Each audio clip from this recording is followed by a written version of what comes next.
بالله ورسوله وتجاهدون في سبيل الله بأموالكم وأنفسكم ذلكم خير لكم إن كنتم تعلمون الله تؤمنون بالله ورسوله এক নম্বরে তোমরা আল্লাহর উপর ঈমান আনতে হবে আল্লাহর উপর ঈমান আনতে আনলে শুধু হবে না তুমিনুনা বিল্লাহি ওয়া রাসূলিহি ওয়া শব্দটা আছে না নাই আল্লাহর প্রতি ওয়া রাসূলিহি আল্লাহ এবং তার রাসূলের প্রতি ঈমান আনো তার কথা এক নম্বরে জাহান্নামের কঠিন আযাব থেকে বাঁচতে হলে আল্লাহর প্রতি ঈমান আনার দরকার আছে না নাই আল্লাহর প্রতি ঈমান না আনলে কারো দান সদকা কবুল হবে কারো নামাজ কবুল হবে কারো যাকাত কবুল হবে কারো হজ কবুল হবে না সেই কারণে আল্লাহ তাআলা বলছেন তুমিনুনা বিল্লাহি ওয়া রাসূলিহি ওয়া তুজাহিদুনা ফি সাবিলিল্লাহ এক নম্বরে তোমরা ঈমান আনো আল্লাহ এবং তার রাসূলের উপর এরপরে দুই নম্বরে ওয়া তুজাহিদুনা তোমরা জিহাদ করো সংগ্রাম করো আল্লাহু আকবার ওয়া তুজাহিদুনা ফি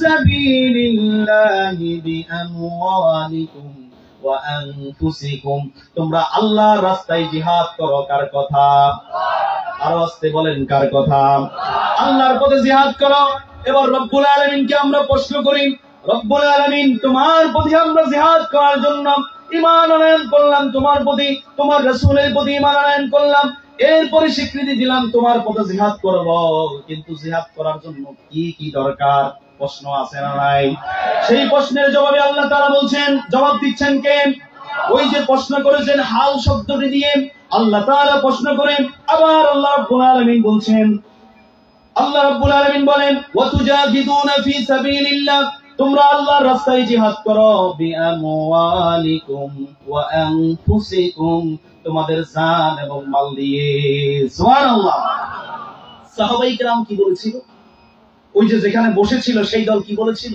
জান্নাতে যাওয়ার জন্য এমন একটা লাভজনক ব্যবসা যদি শিক্ষা দেয় তাহলে জান আর মাল দুটোই দিয়ে আমরা সেই জান্নাতে যেতে চাইবো সুবহানাল্লাহ বলেন আল্লাহ তাদেরকে বলছেন ওয়া তুজাহিদুনা ফি সাবিলিল্লাহ আচ্ছা বলেন তো এই কোরআনুল কারীমের প্রত্যেকটা আয়াতের ভিতরে আমরা পার্ট অফ স্পিচ পড়েছি আমরা টেন্স পড়েছি present tense past tense future tense আছে না নাই তেমনি ভাবে আরবিতে মাদি হাল মুস্তাকবিল আছে না নাই এই কোরআনুল কারীমের আয়াতে কারিমাগুলোর ভিতরে যদি লক্ষ্য করেন এই আয়াতে কারিমাগুলোর ভিতরে আল্লাহ তাআলা মুদারের সিগা বেশি ব্যবহার করেছেন বলে সুবহানাল্লাহ এগুলাতে বর্তমান এবং ভবিষ্যৎ যতটুকুই যাবে যতদিন পর্যন্ত জীবন থাকবে ততদিন পর্যন্ত এই আয়াতগুলা আমাদের কাছে থাকবে কি থাকবে না নাকি রহিত হয়ে গেছে সালাতের আয়াত আছে রোজার আয়াত আছে হজের আয়াত আছে যাকাতের আয়াত আছে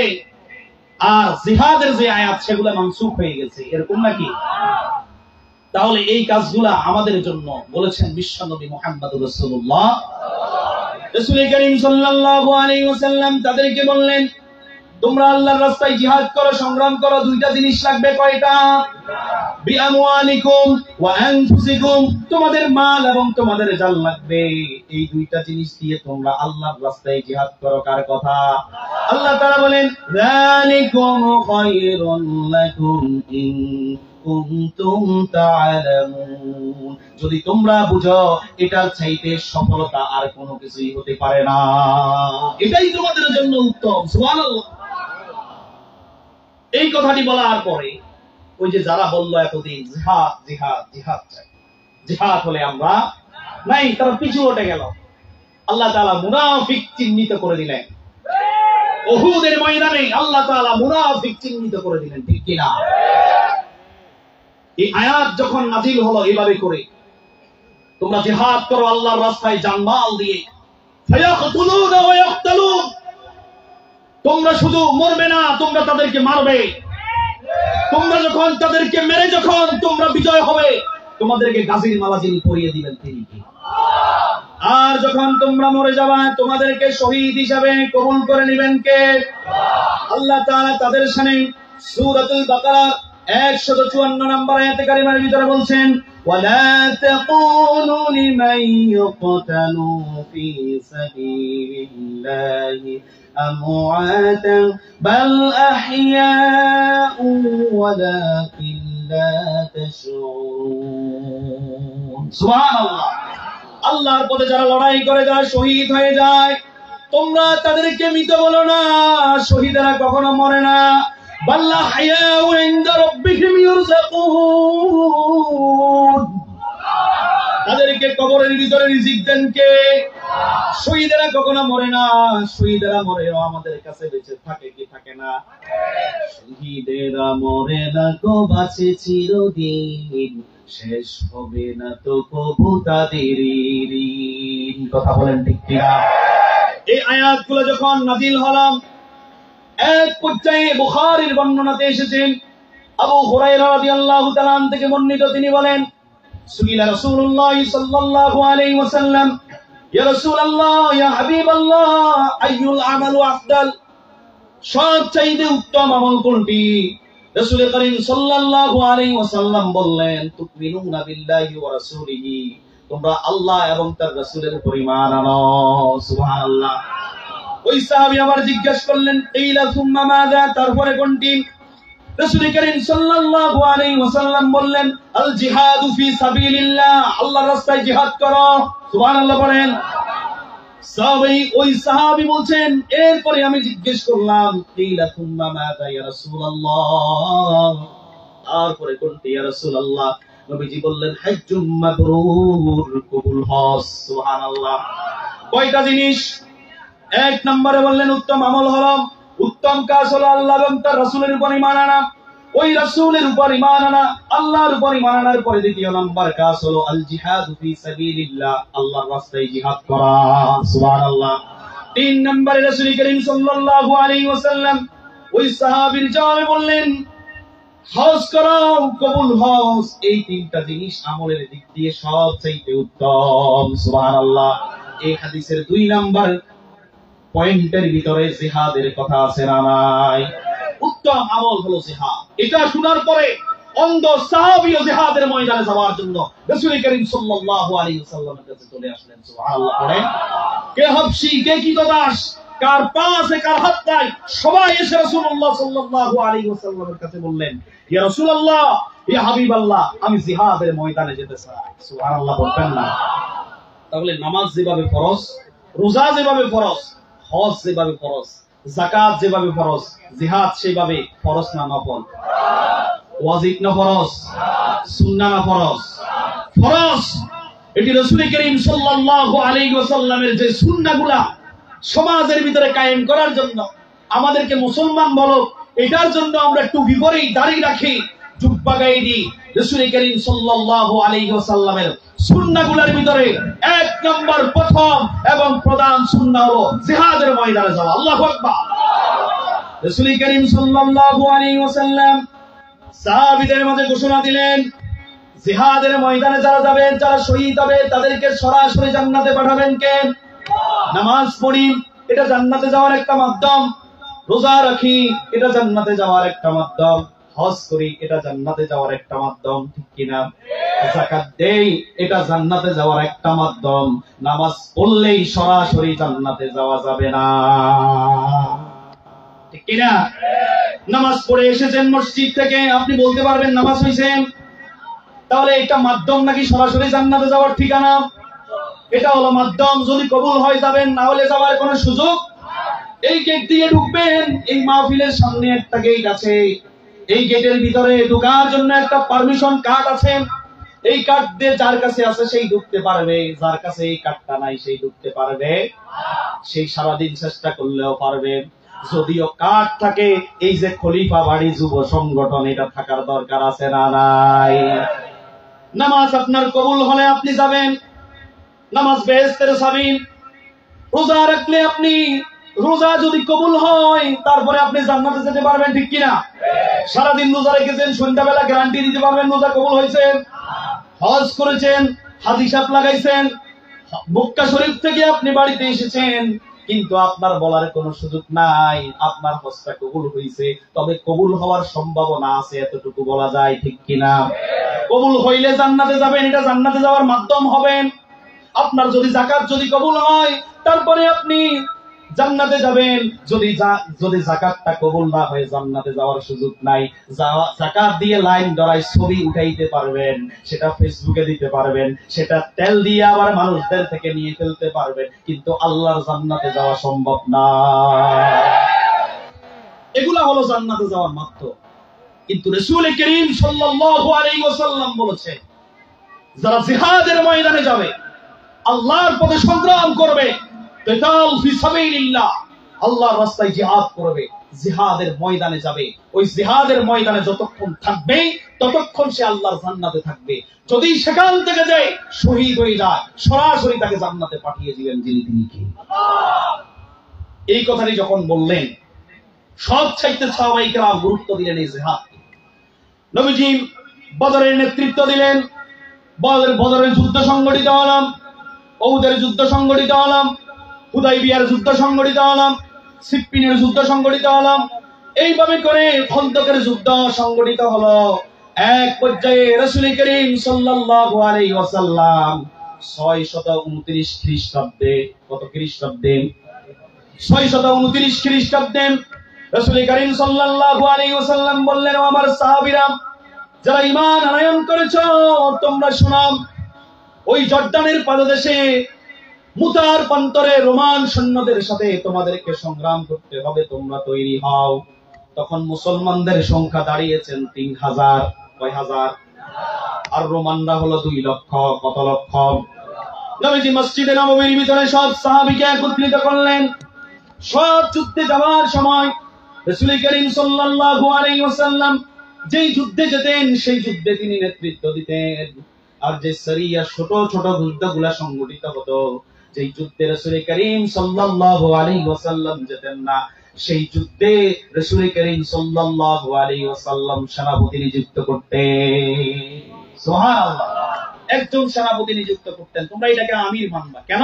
আল্লাহ বলেছেন, ওয়া আতিউল্লাহ ওয়া আতিউর রাসূল ওয়া উলিল আমরি মিনকুম, তোমরা আল্লাহর আনুগত্য করো, তোমাদের রাসূলের আনুগত্য করো, আর নেতার আনুগত্য করা ফরজ যিনি করে দিয়েছেন তিনি।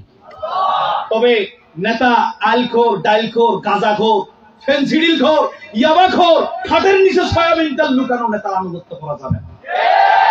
নেতার আনুগত্য করতে হবে ততক্ষণ নেতা কোরআন এবং হাদিস দিয়ে ডাকবে যতক্ষণ, ঠিক কিনা? সেটা বলেছেন ওমর ফারুক রাদিয়াল্লাহু আনহু, যিনি ওয়াশাদুহুম ফি আমরিল্লাহি ওমর, আল্লাহ আইনের ব্যাপারে সবচাইতে কঠিন ছিলেন ওমর। সুবহানাল্লাহ। সে ওমর বলেছেন, আমি ওমর যত গরম হই না কেন, আমি ওমরকে মানবা ততক্ষণ, আমি ওমর কোরআন সুন্নাহ দিয়ে তোমাদেরকে ডাকবো যতক্ষণ। সুবহানাল্লাহ। তাহলে এই সমাজের ভিতরে যদি নেতা যদি হাবশি গোলামও হয়, সেই যদি চৌধুরী বাড়ি মুন্সি বাড়ির না হয়, ওই যে দাস বাড়ির লোক হয়, সেই যদি জামাতে আমির হয়, আমিরের জামাতে ইসলামের আমির হয়, সেই যদি শিবিরের সভাপতি হয়, সেই যদি বিভিন্ন সংগঠনের দায়িত্বশীল হয়, ইসলামী আন্দোলনের একামতে দিনের যদি সেই দায়িত্বশীল হয়, সেই যদি হাবশি গোলামও হয়, তার আনুগত্য ফরজ করে দিয়েছেন কে? চৌধুরী বাড়ি গুঞ্জা বাড়ি দেখার কোন সুযোগ নাই। ইসলামে এটা চলে না। মন্ত্রীর ছেলে মন্ত্রী, এমপির ছেলে এমপি, যিনি চেয়ারম্যান তিনি মেম্বার থেকে উঠছেন, খবর নেন সব জায়গায়, আছে না নাই? মেম্বার যিনি ছিলেন তিনি ওই নেতার পিছনে সকাল সন্ধ্যা করেছেন, ঠিক কিনা? এটাই হলো তাদের সিস্টেম। কিন্তু ইসলামের খেলাফত সেভাবে চলে না। ইসলামে যার ভূমিকা সবচাইতে বেশি, যার কাছে রাসূলুল্লাহর সাহাবীদের মতো নেতৃত্ব দেওয়ার যোগ্যতা আছে, যে সরাসরি আল্লাহ এবং তার রাসূলের আনুগত্য করে, এবং পূর্ববর্তী তার যত নেতা ছিল সেই নেতার আনুগত্য করে, সেই নেতার আনুগত্য করে, তাহলে সেই হবে ইসলামী সমাজের নেতা। কথা বলেন ঠিক কিনা? আমরা কোন আইলখোর, ডাইলখোর, গাঁজাখোর, মদখোরকে আমরা কখনো নেতা হিসেবে গ্রহণ করব না।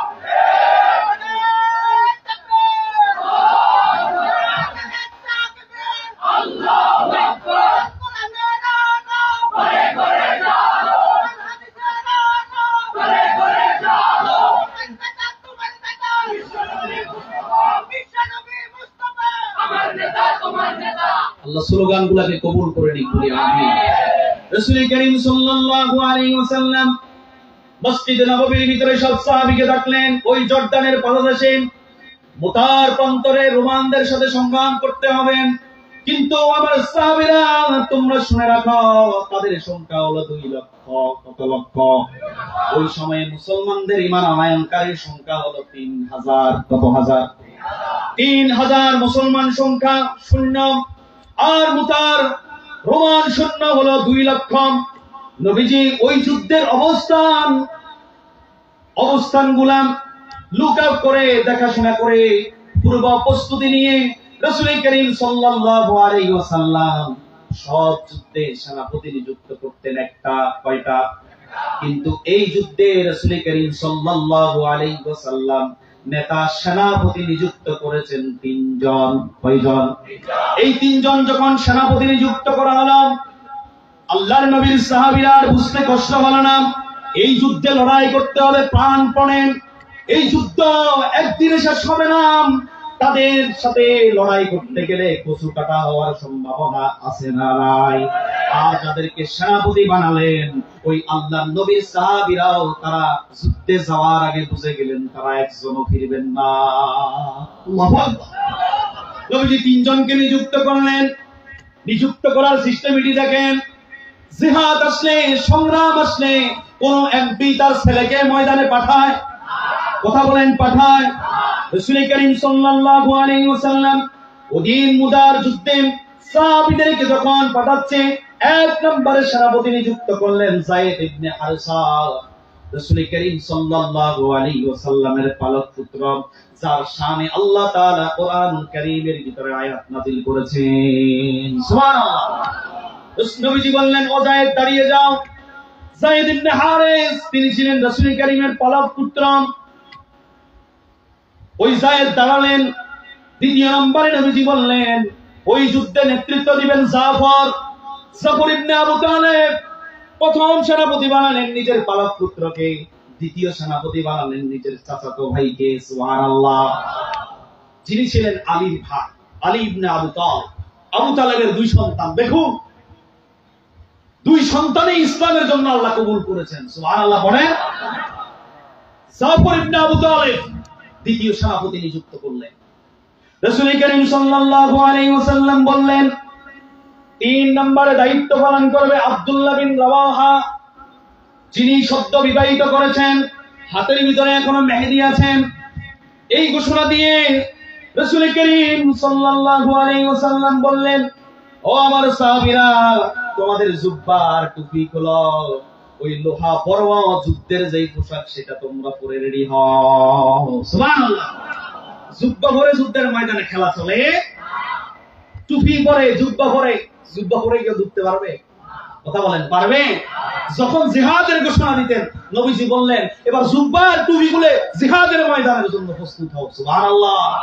আজকে তাই বললে, পরীক্ষিত বাস্তবতা পরিপ্রেক্ষির আলোকে যদি কেউ টাই পরে, কেউ যদি খালি মাথায়, কেউ যদি ছোট দাড়ি নিয়ে ইসলামের কথা বলে, তাকে হাতুড়ি ডাক্তার, গরুর ডাক্তার ট্যাগ লাগায়, এই জাতীয় লোক আছে না?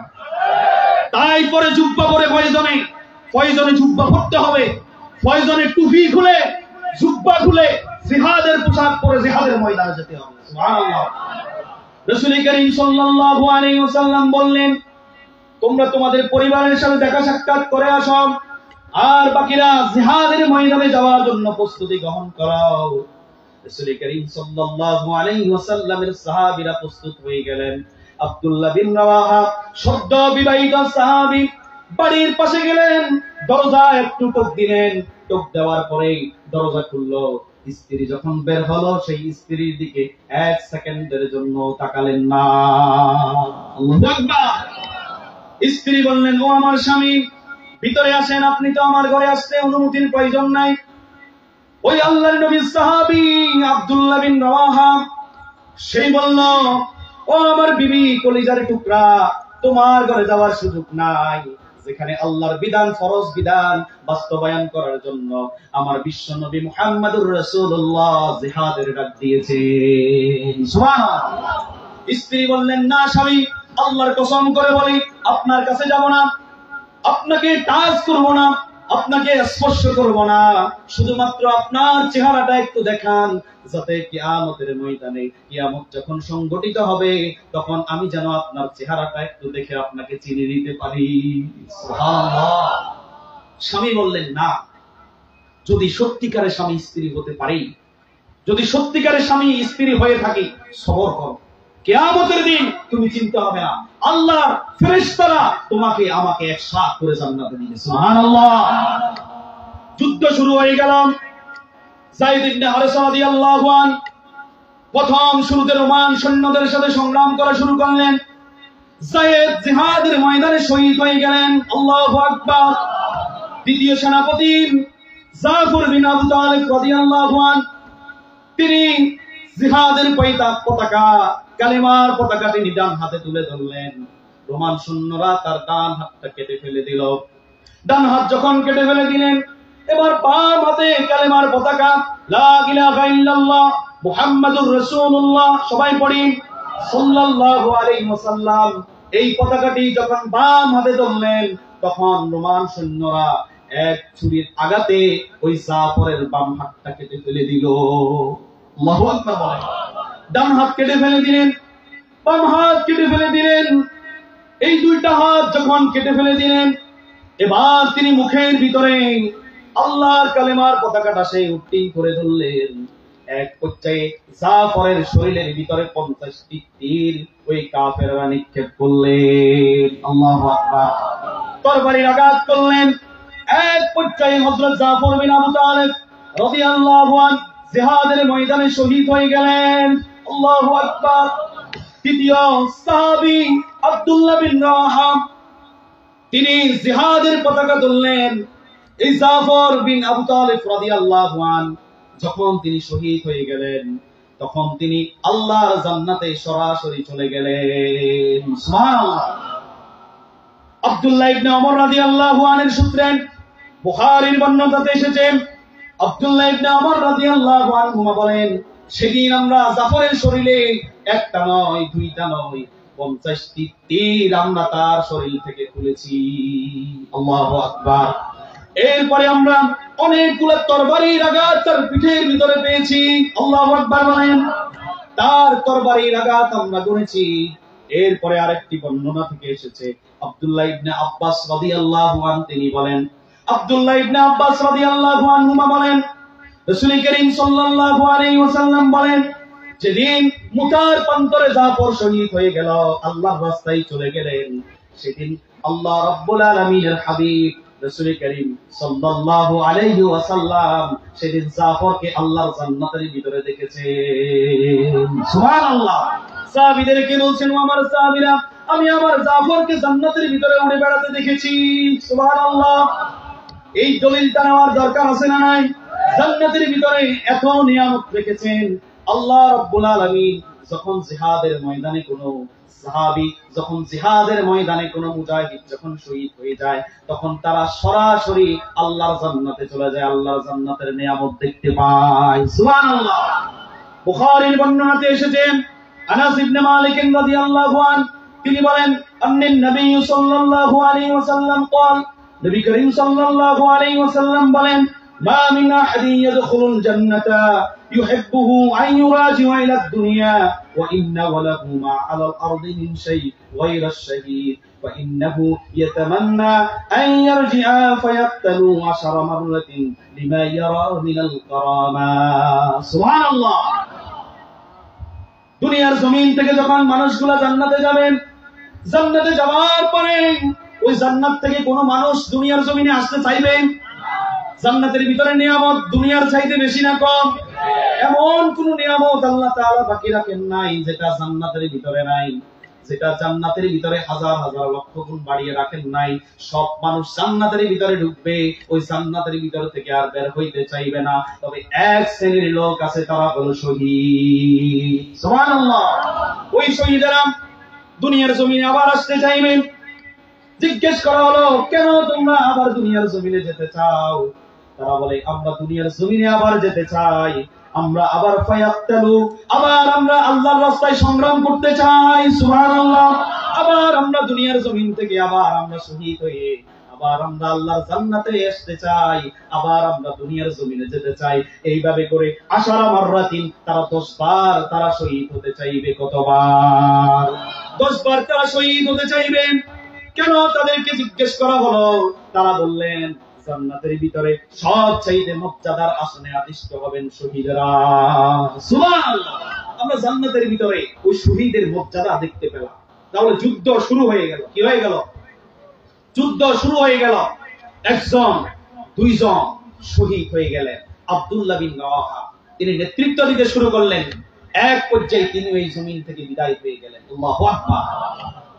এরপরে বদরি একজন সাহাবীকে এই যুদ্ধের নেতৃত্বের জন্য তাকে সেখানে প্রতিনিধি বানানো হয়। তিনি বললেন এত বিশাল বড় যুদ্ধের নেতৃত্ব দেওয়া আমার পক্ষে সম্ভব। সবার সম্মতিক্রমে তাৎক্ষণিক সিদ্ধান্ত নিলেন খালিদ ইবনে ওয়ালিদ রাদিয়াল্লাহু আনহু তিনাকে নেতৃত্ব দেওয়া হোক। সুবহানাল্লাহ। রাসূল করিম সাল্লাল্লাহু আলাইহি ওয়াসাল্লামের আরেকজন সাহাবী খালিদ ইবনে ওয়ালিদ রাদিয়াল্লাহু আনহু তিনি যুদ্ধের ময়দানে নেতৃত্ব দেওয়া শুরু করলেন। হাদিসের বর্ণনা থেকে পাওয়া যায় সেদিন খালিদ ইবনে ওয়ালিদ রাদিয়াল্লাহু আনহু একটা নয় দুইটা নয় 9টি তার ভাঙ্গা বড় তলোয়ার তিনি যুদ্ধ করতে করতে ভেঙেছেন। সুবহানাল্লাহ। যুদ্ধ শেষ হয় না, সন্ধ্যা নেমে আসলো, কিন্তু সন্ধ্যার পরে যুদ্ধ করার আর কোনো সুযোগ নাই। কারণ ইসলামের যুদ্ধ রাতে গোপনে চলে, কিন্তু দুনিয়া বিধান হুকুম আহকাম গুলা রাতের আধারে সিলের মাধ্যমে চলে। কি চলে? কথা বলেন, চলে কি চলে না? ইসলাম কখনো রাতের অন্ধকারকে বিশ্বাস করে না। দিনের আলোতে আসো, মুখামুখি আসো, সরাসরি আসো, খেলা হবে। ঠিক কিনা? খালিদ ইবনে ওয়ালিদ বললেন সন্ধ্যা নেমে এসেছে, যুদ্ধ বন্ধ করো। যুদ্ধ বন্ধ করলো, কিন্তু 2 লক্ষ রোমান সৈন্য কিভাবে জয় হবে? ইতিমধ্যেই অনেক সাহাবী যুদ্ধের ময়দানে শহীদ হয়েছেন। সুবহানাল্লাহ। যুদ্ধের ময়দানে শহীদ হয়ে গেলেন। রাতে খালিদ ইবনে ওয়ালিদ রাদিয়াল্লাহু আনহু এতবার পড়েছি এই ইতিহাস, কিন্তু এই জিনিসটা আশ্চর্যজনক লেগেছে। খালিদ ইবনে ওয়ালিদ রাদিয়াল্লাহু আনহু তিনি রাতের বেলা কিছু সাহাবীদেরকে বললেন তোমাদের আর যুদ্ধের ময়দানে যাওয়ার দরকার নাই, এমনিতেই সংখ্যা কম, আরো সংখ্যা কমায় দিলেন। সাহাবীদের মনে প্রশ্ন আছে না? খালিদ ইবনে ওয়ালিদ বললেন ও আল্লাহর নবীর সাহাবীরা শোনো, আগামীকালকে তোমরা তলোয়ার হাতে নেওয়ার দরকার নাই, জিহাদের ময়দানে যাওয়ার দরকার নাই।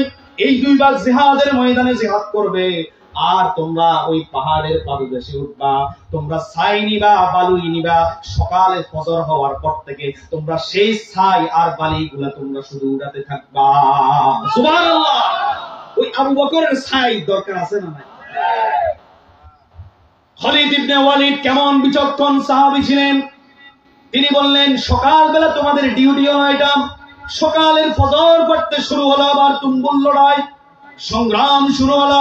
এইদিকে একজন সাহাবী ওই পাহাড়ের পাদদেশে উঠে শুধু ছাইগুলার বালিগুলা উড়াতেছে, আর ওই কাফেররা রোমান সৈন্যরা চিন্তা করছে কালকে তারা যে অনেকগুলা শহীদ হয়েছে, তাদের দলে দলে লক্ষ লক্ষ আরো আসতেছে। সুবহানাল্লাহ। শিক্ষা আছে না নাই? হিকমত আছে না নাই? তোমাদের কাজগুলা তোমরা শুধু বালি উড়াবা। যখন তারা বালি উড়া, তখন এই ঘোড়া যখন চলে, যে ঘোড়া দিয়ে রেস করা হয় সেই ঘোড়াগুলা মনে হয় স্লো, গতি বেশি না কম? অনেক গতি সম্পন্ন ঘোড়া, অনেক রেসওয়ালা ঘোড়া। এরপরে যুদ্ধের ময়দানে যেই ঘোড়াগুলা যাবে তাদের পায়ের ভিতরে খড়ম আছে না? যুদ্ধের ময়দানে যখন যায় তখন টক টক টক করে একটা শব্দ হয়। ঠিক কিনা? এই বালিগুলা যখন উড়াচ্ছে, ওই রোমান সৈন্যরা মনে করলো যে এই না হয় আল্লাহর নবীর সাহাবীদেরকে রাসূলুল্লাহ সাল্লাল্লাহু আলাইহি ওয়াসাল্লাম মদিনা থেকে আর দলে দলে পাঠাচ্ছেন। আল্লাহু আকবার। এই সৈন্যগুলো দেখে তারা পিছনে চলে গেলেন। পিছনে চলে যাওয়ার মাধ্যমে ওই 2 লক্ষ রোমান সৈন্যের বিনিময়ে বিপক্ষে মাত্র 3000-এর বিজয় যিনি দান করলেন তিনি কে? ও মুসলমানেরা, ও যুবক ভাইরা, ইতিহাস পড়লে দেখবেন আব্দুল্লাহ ইবনে মাসউদ রাদিয়াল্লাহু আনহু, যায়েদ ইবনে সাহাবাত রাদিয়াল্লাহু আনহু, খাব্বাব, খুবাইব, আম্মার, ইয়াসির, মুআজ রাদিয়াল্লাহু আনহুমা থেকে শুরু করে যেই সকল সাহাবীরা জিহাদের ময়দানে সবার আগে নেতৃত্ব দিয়েছেন তারা 20 থেকে 30 বছরের যুবক। সুবহানাল্লাহ। যুবকদেরকে ভূমিকা রাখার দরকার আছে না নাই? ও যুবক ভাইরা, যদি ওই জিহাদের ওই খাত্তাব খুবাইব থেকে যদি আমরা শিক্ষা নিতে পারি, ছোট্ট বদরি সাহাবী মাস আর মুআজ থেকে যদি আমরা শিক্ষা নিতে পারি, তাহলে সেই সোনালী অতীত আমাদেরকে যিনি ফিরিয়ে দিবেন তিনি কে? যুবকেরা সব চাইতে এগিয়ে আসতে হবে।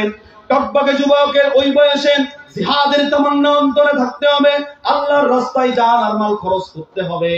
যখন যুবকেরা আল্লাহর রাস্তায় দিন কায়েমের প্রচেষ্টা করবে, তখন ওই 15 বছর নয়, যদি 15,000 বছর যদি অতিবাহিত হয়ে যায়, তারপরেও বিজয় অনিবার্য আমাদের জন্য এনে দিবেন যিনি তিনি কে?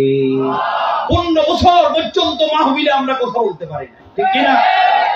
মসজিদের মিনারে আমাদেরকে খুতবা ধরিয়ে দেওয়া হয়েছে, এই খুতবা আলোচনা করতে হবে। এই খুতবার ভিতরে মিলাদুন নবী ছাড়া সিরাতুন নবীর কিছু নাই। কারণ সিরাতুন নবী ধরলে সমস্যা আছে না নাই? জিহাদ আছে, জিহাদের ময়দানে শহীদ আছে, শহীদের মর্যাদা আছে, আছে না নাই? সেগুলা শুনলে মানুষ জিহাদের জন্য তামান্না সৃষ্টি হবে।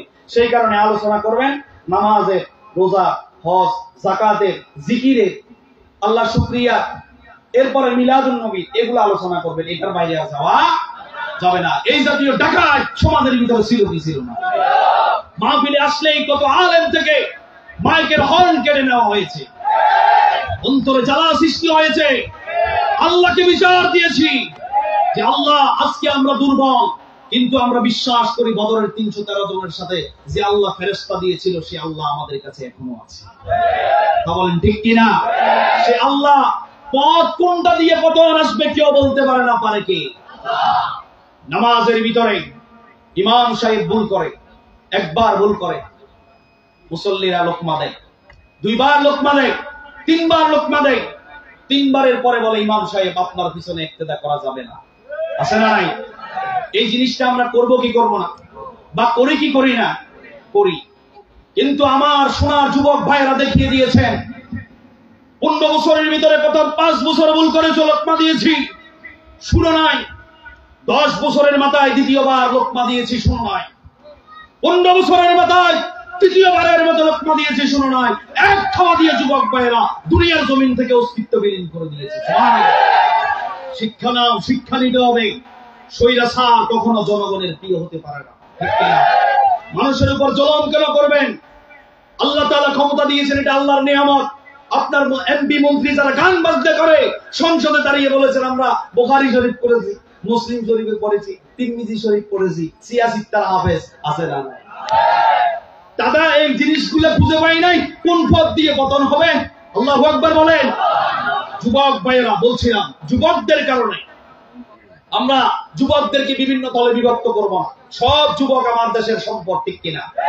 যুবক ভাইরা যখন জেগেছে, সেই যতই বড় শক্তিশালী হোক না কেন, তার যত পালা কুত্তা থাকুক না কেন, সেই কুত্তাগুলা এই বাংলাদেশের সোনার বাংলার যুবকদের বিন্দু মাত্র ক্ষতি করতে পারে নাই, ঠিক কিনা? যুবকরা যদি জেগে যায় তাহলে জেগে যাবে আমার ইসলাম। যুবকরা যদি জেগে যায়, জেগে যাবে আমার সমাজ। যুবকরা যদি জেগে যায়, জেগে যাবে আমার পরিবার। যুবকরা যদি জেগে যায়, জেগে যাবে আমার রাষ্ট্র, জেগে যাবে আমার সোনালী সুন্দর এই সমাজ। কোরআন সুন্নাহ দিয়ে যিনি সাজিয়ে দিবেন তিনি কে? যুবকদেরকে দায়িত্ব নিতে হবে। এই যে মাহফিলের আয়োজন করেছেন, তেমনি ভাবে প্রত্যেক ঘরে ঘরে গিয়ে যাদের ঘরে অবিবাহিত মেয়ে আছে উপযুক্ত বিবাহের, তাদের বিবাহের ব্যবস্থা করার দরকার আছে না? সমাজের ভিতরে একটা মানুষ খেতে পারে না, একজন বক্তাকে 50-60 হাজার টাকা দিয়ে আপনি আনার কোনো প্রয়োজন নাই। আপনি ওই লোকটার কাছে গিয়ে আপনি তাকে সেখানে সাহায্য করেন। মাহফিল করেছেন, দ্বীনি কথা শোনার জন্য আপনি একটা পজিশন তৈরি করে দিয়েছেন, আপনাকে মোবারকবাদ জানাই। কিন্তু পাশাপাশি সামাজিক কাজগুলা করার দরকার আছে না? সামাজিক কাজগুলা যেই সংগঠন যত বেশি করবে, সেই সংগঠনকে তত বেশি জনপ্রিয় বানিয়ে দিবেন যিনি তিনি কে? সংগঠনের ভিতরে সামাজিক কাজগুলো আমাদেরকে বেশি বেশি করে নিতে হবে, সামাজিক কাজগুলো করতে হবে। মাহফিল করলাম, বিশাল বড় আয়োজন করলাম, 50,000 টাকা ধরিয়ে দিলাম, সকালবেলা বললাম এই সমাজের ভিতরে অনেক মানুষ অনাহারে, অনেক মানুষ খেতে পারে না। যেই জায়গায় মাহফিল হয় সেই জায়গার মুয়াজ্জিনের, ইমাম সাহেবের 2-3 মাসের বেতন বকেয়া আছে না? তাহলে বেতন ফরজ না মাহফিল ফরজ? মাহফিলের ভিতরে সমন্বয় করবেন, বেছে বেছে প্রত্যেকটা জেলায় জেলায় যোগাযোগ করে দায়িত্বশীলদেরকে দাওয়াত দিবেন, যারা ইকামতে দ্বীনের কাজ করে, সরাসরি সংগঠনের সাথে সম্পৃক্ত এমন লোকদেরকে দাওয়াত দেওয়ার দরকার আছে না? এই সকল লোকদেরকে দাওয়াত দিবেন। হাদিয়া যাই দেন কোনো সমস্যা নাই, তারা আপনাদের কাছে কন্টাক্ট করবে। এখন আমরা কি করি, যে গাড়িতে আসবে তার হাদিয়া বেশি, যে সিএনজিতে আসবে তার হাদিয়া আর একটু কম, যে এলাকার মানুষ সেই তো এলাকার মানুষ, এই যে রফিক ভাই শফিক ভাই এরা তো দুনিয়ার, আমাদের এলাকার সাধারণ মানুষ 500 টাকা ধরাই দিলে হয়ে যায়, আছে না? এখানেও বৈষম্য করার দরকার আছে না নাই? বৈষম্য এখান থেকে দূর করতে হবে, এখানেও বৈষম্য বিরোধী আন্দোলন করতে হবে, যে সব বক্তার জন্য সমানভাবে হাদিয়া বাজেট করতে হবে, ঠিক কিনা? এখানে আমার মাহফিল বন্ধ হলেও সমস্যা, কিন্তু হক কথাটা বলতে হবে, ঠিক কিনা? এখানে এমন মানুষ আছেন কয়দিন যারা ইমাম সাহেবের খবর নিয়েছে, মুয়াজ্জিন সাহেবের কয়দিন খবর নিয়েছে, অথচ দেখেন সেই ইসলামী আন্দোলনের একজন নিবেদিত পা, ঠিক কিনা? তার ঘরে চাল নাই, সে আপনার ইমামতি করে, তার ঘরে খাওয়ার নাই, সে আপনার ইমামতি করে। খবর নেওয়ার দরকার আছে না? যারা এখন তত্ত্বাবধান সরকারে আছে, যত দূর এই মিডিয়ার মাধ্যমে যাবে, আমরা বলতে চাই আলেমদের জন্য একটা নির্ধারিত বেতন বাজেট করার দরকার। কথা বলেন, তাদেরকে 2 ঈদের ভিতরে বেতন দেওয়া দরকার, তাদেরকে একটা নির্ধারিত নীতিমালায় নিয়ে আসার দরকার, তাদেরকে মসজিদের পাশে একটা হুজরাখানা ব্যবস্থা করে দেওয়ার দরকার। তারপরে এই সমাজ সুন্দর করে দিবেন যিনি, তিনি কে? বিক্ষিপ্ত ভাবে, এলোমেলো ভাবে, আমার স্বল্প জ্ঞানে 2-4টা কথা বলেছি, অনেক ভুল রয়েছে, আল্লাহ তাআলা ভুল ত্রুটি ক্ষমা করে এই কথাগুলো থেকে আমাদেরকে আমল করার তৌফিক দান করুন। আমার উস্তাদ সমতুল্য বড় ভাই এখানে স্টেজে আছেন, আরো অন্যান্য ওলামায়ে কেরাম আছে, সবাইকে সম্মান করবেন, ইকরাম করবেন। আমার মুসল্লি ভাইয়েরা যারা আছে, দ্বিধা দ্বন্দ্ব ভুলে গিয়ে কে জামাত ইসলাম, কে সরমনায়, কে হেফাজত, কে আহলে সুন্নাত, কে মাজারি, কে শিরকি, কে বিদাতি, এইভাবে আমরা ভাগ করি, আছে না নাই? ভাগ না করে সব মানুষকে এক কাতারে নিয়ে আসতে হবে তাওহীদি জনতা, লা ইলাহা ইল্লাল্লাহ মুহাম্মাদুর রাসূলুল্লাহ। এই দিনটাকে বাস্তবায়ন করার জন্য যদি জিহাদ করতে হয়, সবাই মিলে ঐক্যবদ্ধ হয়ে আমরা জিহাদ করতে প্রস্তুত আছি ইনশাআল্লাহ। আল্লাহ আমাদেরকে কবুল করুন বলি আমিন। আজকের এই যুব সমাজের আয়োজনকে কবুল করুন বলি নারায়ে তাকবীর, নারায়ে তাকবীর।